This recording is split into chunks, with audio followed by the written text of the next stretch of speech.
محترم سامعین السلام علیکم ورحمۃ اللہ وبرکاتہ۔ الحمد للہ رب العالمین والعاقبۃ للمتقین والصلاة والسلام علی سید المرسلین وعلی آلہ وصحابہ اجمعین،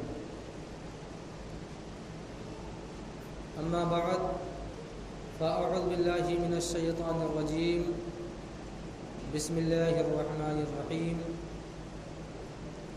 وَأَتِمُّوا الْحَجَّ وَالْعُمْرَةَ لِلَّهِ صدق اللہ مولانا العظیم وبلغنا رسولہ النبی الامین المکین الکریم ونحن على ذلك لمن الشاہدین والشاکرین والحمد للہ رب العالمین۔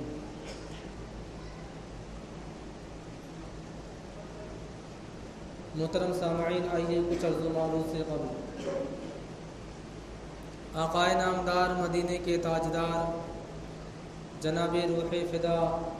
محمد عربی صلی اللہ تعالی علیہ وسلم کی بارگاہ بکس پناہ میں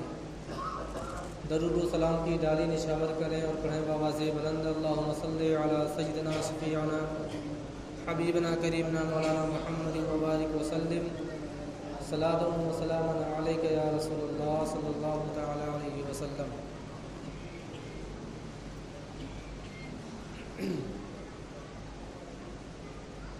محترم حضرات، میں نے جس آیت مقدسہ کی تلاوت کا شرف حاصل کیا، وَأَتِمُّوا الْحَجَّ وَالْعُمْرَةَ لِلَّهِ،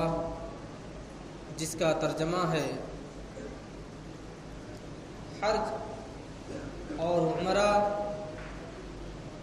اللہ کے لیے پورا کرو، یعنی اللہ تبارک و تعالیٰ کی بارگاہ میں اس کے نزدیک حج اور عمرے کی بہت ہی فضیلت ہے۔ اسلام کی بنیادی چیزوں میں جو اسلام کی 5 بنیادیں ہیں، اس میں سے ایک بنیاد حج کا ارکان کرنا، خانہ کعبہ کا طواف کرنا، اللہ تبارک و تعالیٰ کے گھر کی زیارت کرنا، ان 5 ارکانوں میں سے ایک ارکان یہ بھی ہے۔ بس شرط صرف یہ ہے کہ جو صاحب استطاعت ہیں، جو اس دور دراز جگہ کا سفر کر سکتے ہیں، جن کو اللہ تبارک و تعالیٰ نے مال و دولت سے نوازا ہے، صرف انہی کے لیے فرض ہے۔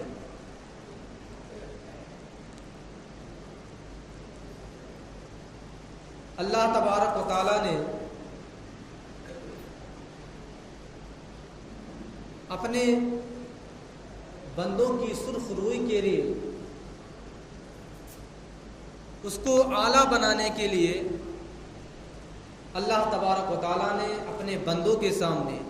قسم قسم کے عبادات رکھے۔ ابھی روزہ مکمل ہوا،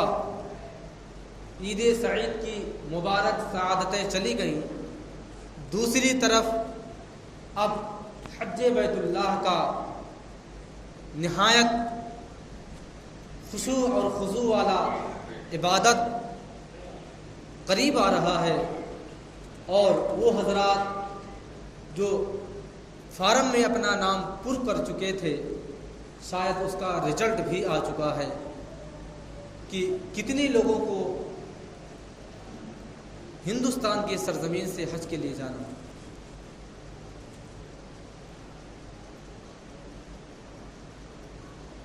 محترم سامعین، مکۃ المکرمہ کی سرزمین پر یا حج کے دوران جتنے ارکان ہیں، جو ارکان ادا کیا جا رہا ہے، ان میں سے ایک بہت ہی اعلیٰ و عرفہ ارکان وہ ہے جس کو حاجی بخوبی جانتے ہیں کہ جسے سعی کہا جاتا ہے۔ سعی میں کیا کرنا رہتا ہے؟ 7 چکر صفا اور مروہ کا چکر دوڑ لگانا رہتا ہے۔ اب صفا اور مروہ کا چکر لگانا حج سے کیا تعلق رکھتا ہے؟ بات تو بہت تفصیل ہے، لیکن مختصر میں آپ کو میں بتا دوں کہ جب اللہ تبارک و تعالیٰ نے خانہ کعبہ کی نشاندہی کرنا چاہا، جب اپنے تمام بندوں کے درمیان اپنے اس مخصوص گھر کی نشاندہی اور لوگوں میں اس کا چرچا کرانا چاہا، تو سب سے پہلے اللہ تبارک و تعالیٰ نے اپنے خلیل حضرت ابراہیم کو حکم دیا، اے ابراہیم اپنے بیوی اور شیر خوار بچے کو فلاں جنگل اور بیابان میں چھوڑ کے آؤ۔ حالانکہ اس وقت تو مکہ کی سرزمین پر کچھ بھی نہیں تھا۔ لوگ بتاتے ہیں کہ جس وقت حضرت ہاجرہ حضرت اسماعیل کو لے کر کے وہاں گئی تھی، اس وقت پانی نہ ہونے کی وجہ سے چڑیاں تک موجود نہیں تھی۔ حالانکہ چڑیاں، چرند اور پرند تو جنگل ہی ان کا گھر ہے، لیکن اس جنگل میں پانی نہ ہونے کی وجہ سے چرند اور پرند بھی موجود نہ تھے۔ اور ایسے مقام پر اللہ تبارک و تعالیٰ نے اپنے خلیل حضرت ابراہیم کو حکم فرمایا کہ اپنے بچے اور اپنی بیوی کو اس بیابان والے مقام میں چھوڑ کر کے آؤ، اور خود رکو نہ، چھوڑ کے چلے آؤ، وہ تنہا رہیں گے۔ سوچئے اللہ تبارک و تعالیٰ کی کتنی بڑی حکمت ہے۔ اللہ تبارک و تعالیٰ آگے کیا کرنا چاہتا تھا کسی کو اندازہ نہ تھا، لیکن جب پانی نہ ملنے کے سبب حضرت ہاجرہ نے دیکھا کہ میرے چھاتی سے دودھ بھی خشک ہو چکا ہے، میرا بچہ بھوک اور پیاس کی شدت سے تڑپ رہا ہے، تب حضرت ہاجرہ نے سوچا، جو قرب و جوار میں جنگلات میں کچھ دور آپ گئیں اور آپ نے دیکھا کہ کہیں پانی کا کوئی نشان موجود نہیں ہے، تو چونکہ صفا اور مروہ پہاڑی جو تھا تھوڑی سی اونچائی پر، پہاڑی ہے تو اونچی رہے گی ہی، آپ نے سوچا کہ اونچا ٹیلا ہے، اس ٹیلے پر چڑھ کر کے نگاہیں دور تک کام کر سکتی ہیں، اس ٹیلے پر چڑھ، اس پہاڑی پہ چڑھ کر کے دور دراز تک دیکھوں، ہو سکتا ہے کوئی قافلہ آ رہا ہو، کوئی ایسی جگہ ہو جہاں پانی موجود ہو کچھ،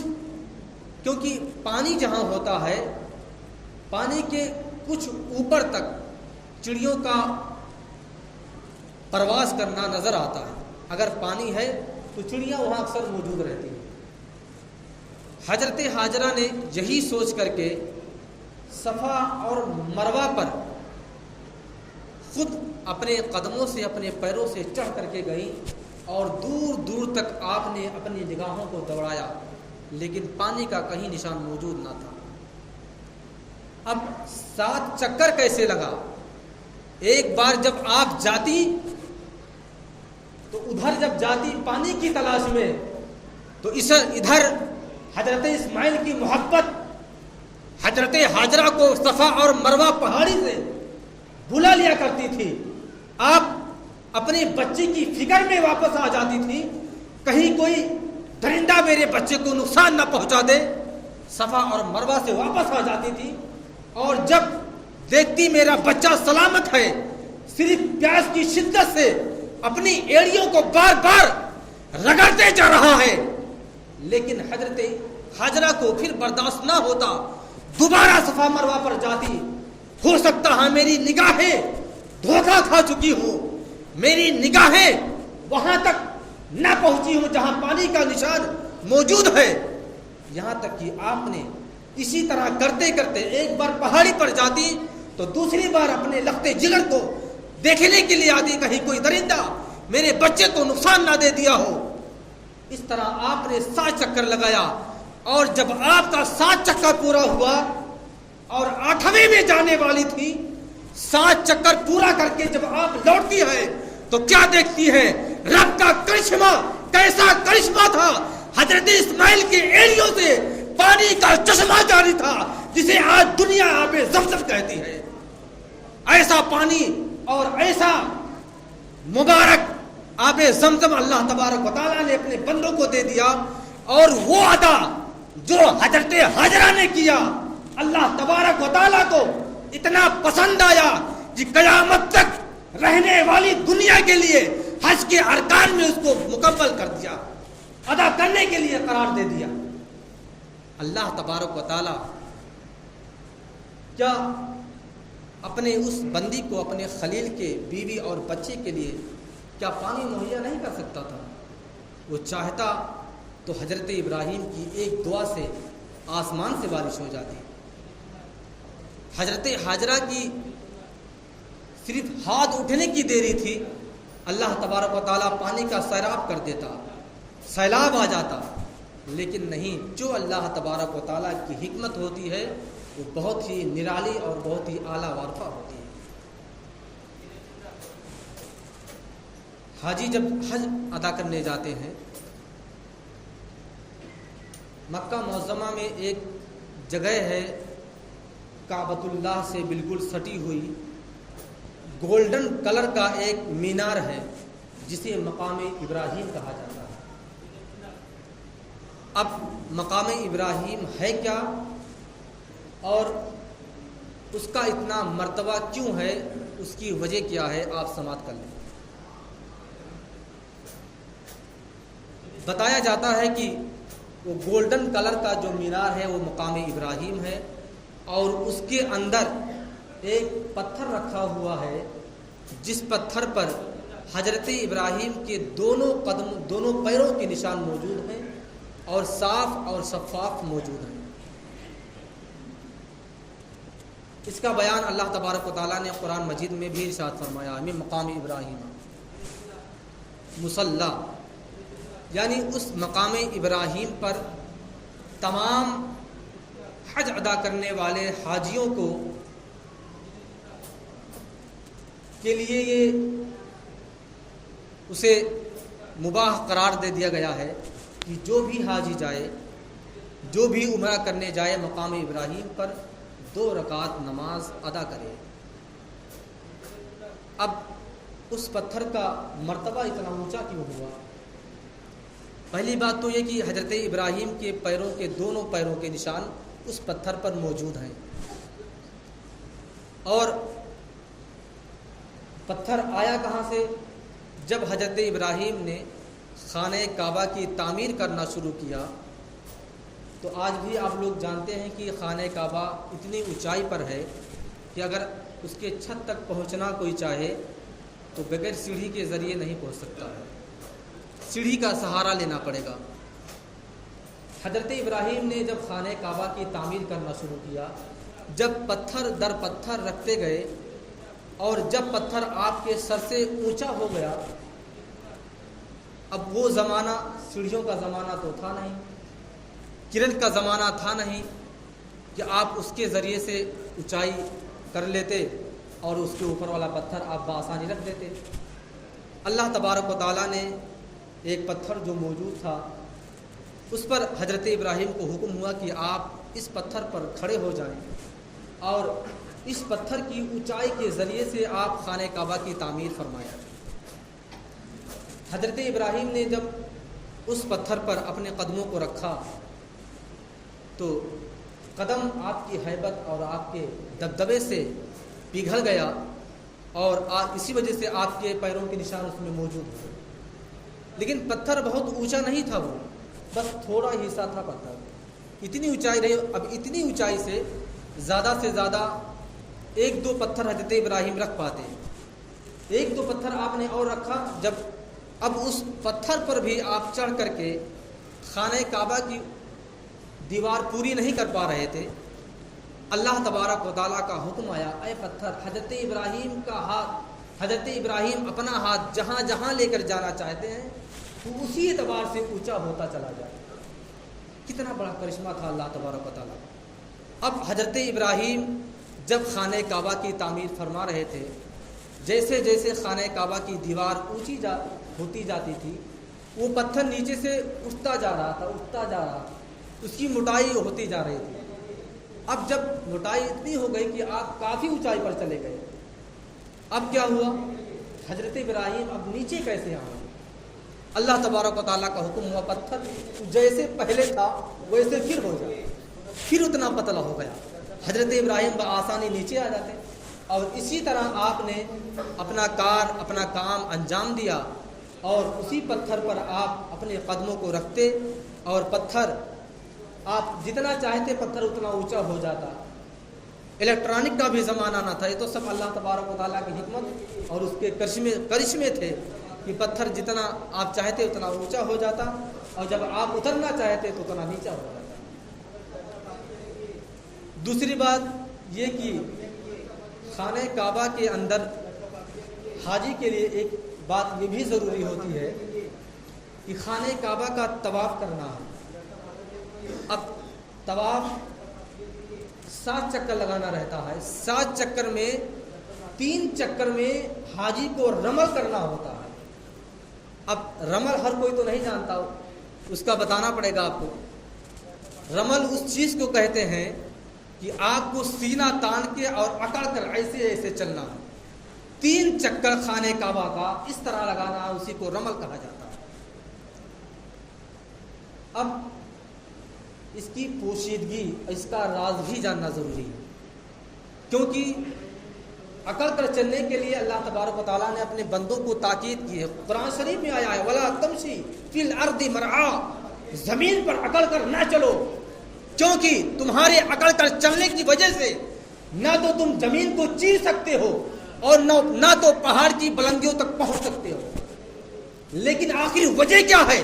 کہ حاجی کے لیے 3 چکر جو خانہ کعبہ کا طواف کرنا ہے، رمل کرنا ہے، اکڑ کر چلنا ہے، سینہ تان کر چلنا ہے، اس کی کیا وجہ ہے؟ بات چونکہ بہت تفصیل ہے اور ٹائم ہمارے پاس بہت کم ہے، لیکن پھر بھی بتانے کی کوشش کر رہا ہوں جہاں تک ہو پائے گا۔ آپ جانتے ہیں کہ جب ہمارے آپ کے آقا مکہ شریف کی سرزمین پر تھے تو مکہ والوں نے آپ کو کتنا ستایا، کتنی تکلیفیں دی۔ حضرت ابو بکر رضی اللہ تعالیٰ عنہ کو کتنا مارا پیٹا، بہت تکلیفیں دی۔ یہاں تک کہ بتایا جاتا ہے کہ ہجرت سے 3 سال پہلے کی جو واقعات ہیں وہ ایسے واقعات تھے کہ آپ پر اور آپ کے تمام خاندان والوں پر اور تمام جو اس وقت نئے مسلم ہوئے تھے ان تمام لوگوں پر ہر چیزیں بند کر دی گئی تھی، پانی تک بند کر دیا گیا تھا۔ آپ کسی دکان سے کوئی راشن نہیں خرید سکتے تھے، آپ کسی سے دعا سلام نہیں کر سکتے تھے، کوئی مکے والا میرے نبی سے یا ان کے چاہنے والوں سے کوئی بات اور گفتگو نہیں کر سکتا تھا۔ ایسے حالات سے میرے نبی نے گزارا کیا۔ تو ہجرت سے 3 سال پہلے ایسے واقعات گزرے ہیں آپ کی سامنے۔ اس کے بعد آپ نے ہجرت کا ارادہ فرمایا، اور ہجرت کرنے کے بعد جب آپ مدینہ شریف تشریف لے گئے اور وہاں پر 6 سال رہنے کے بعد جب آپ مکہ پلٹ کر کے آئے تو تنہا نہیں آئے بلکہ 10,000 کا لشکر لے کر کے آئے، اور اسی کو فتح مکہ کہا جاتا ہے۔ آپ جنگ و جدال کرنے کی نیت سے نہیں آئے تھے بلکہ آپ اپنی ہیبت طاری کرنے کے لیے آئے تھے، اپنا رعب و دبدبہ دکھانے کے لیے آئے تھے کہ ہماری پہچان کیا ہے اور ہماری طاقت کیا ہے۔ لیکن جب مکے کی سرزمین پر آپ تشریف لائے اور تمام کفار مشرکین مکہ میں جو رہتے تھے تمام لوگوں کو قید کر لیا گیا، کسی کو بیڑی میں ڈال دیا گیا، کسی کو زنجیر میں جکڑ لیا گیا، لیکن جو صحابہ کرام آپ کے ساتھ جو مکہ کے رہنے والے تھے، جو ہجرت کر کے مدینہ جا چکے تھے، واپس جب آئے مکہ کی سرزمین پر تو بھائی ان کی خوشی کا تو کوئی عالم نہ تھا۔ پرانا گھر، پرانی جائیداد چھوڑ کر کے آپ گئے تھے، کس طریقے سے گئے تھے، کتنی مشقت اٹھا کر کے گئے تھے، اور جب واپس اپنے گھر پلٹے اور پورا قبضہ ہو گیا تو ان کی خوشی کا تو کوئی اندازہ نہیں لگا سکتا۔ اب جب خوشی کا اندازہ، تمام صحابہ کرام وجد میں تھے، تمام صحابہ کرام خوشیاں منا رہے تھے، نہ جانے کتنے صحابہ کرام تو فوراً خانہ کعبہ کا طواف کرنا شروع کر دیے، اور جب خانہ کعبہ کا طواف کر رہے تھے صحابہ کرام، تو میں آپ کو بتا دوں کہ رمل کیوں کیا جاتا ہے، وہی آخری بات آپ کو بتا کر کے رخصت ہو جاؤں گا۔ رمل، اب رمل کی بات آتی ہے کہ جب وجد میں آ گئے تمام صحابہ کرام، تو تمام اور وہ جو جنزیروں میں جو کفارے مشرکین جکڑے ہوئے تھے، کوئی بیڑیوں میں تھا، تمام خانہ کعبہ کے ارد گرد تھے اور تمام صحابہ کرام خانہ کعبہ کا طواف کر رہے تھے۔ اب ان کو چڑھانے کے لیے، ان کو دکھانے کے لیے، ان پر اپنا روب و دبدبا، اپنی طاقت دکھانے کے لیے نہ جانے کتنے صحابہ کرام نے اکڑ کر چلنا شروع کیا اور سینہ تان کر کے تب خانہ کعبہ کا طواف کیا۔ حضرت عمر دیکھے تو فوراً تمام صحابہ کرام کو روکنا شروع کیا، ارے یہ تو خانہ کعبہ ہے، آپ کس طرح طواف کر رہے ہیں؟ کیا اس سے پہلے کبھی آپ نے اس طرح طواف کیا؟ یقیناً صحابہ کرام نے اس طرح کبھی طواف نہ کیا تھا، لیکن جب ان کے سامنے وہی کفار و مشرکین جنہوں نے مکہ کی سرزمین سے صحابہ کرام کو، میرے نبی کو مکہ چھوڑنے پر مجبور کیا تھا، آج وہ سامنے تھے، زنجیروں میں جکڑے ہوئے تھے، تو صحابہ کرام سے رہا نہ گیا اور طواف کے درمیان تمام صحابہ کرام نے سینہ تان کر کے، اکڑ کر کے چلنا شروع کیا، خانہ کعبہ کا طواف شروع کیا۔ حضرت عمر روکنے لگے، ارے یہ کیا کر رہے ہو، خانہ کعبہ ہے۔ میرے نبی نے فرمایا، اے عمر، آج ان کا وقت آیا ہے، اللہ تبارک و تعالیٰ نے ان کے اکڑ کر چلنے کو، ان کے سینہ تان کر کے خانہ کعبہ کے طواف کو اللہ تبارک و تعالیٰ نے اتنا پسند فرمایا ہے کہ اللہ تبارک و تعالیٰ اس وقت بہت زیادہ خوش ہے اور کہہ رہا ہے، میرے محبوب، میرے تو آپ کے صحابہ جو اس طرح چل رہے ہیں ان کو اس طرح چلنے دیا جائے اور اکڑ کر کے سینہ تان کر کے ان کو خانہ کعبہ کا طواف کرنے دیا جائے۔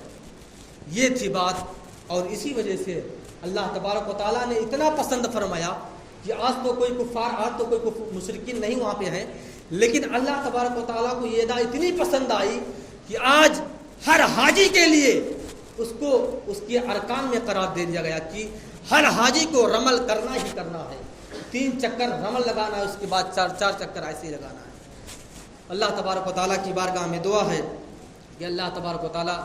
ہم تمامی مسلمانوں کو نیک بنائے، ایک بنائے، صراط مستقیم پر چلنے کی توفیق و رفیق عطا فرمائے۔ وآخر دعوانا الحمدللہ رب العالمین۔ السلام علیکم۔ جو حضرات سنت ادا نہ کی ہوں سنت ادا کر لیں، تھوڑا تاخیر ہو گئی ہے۔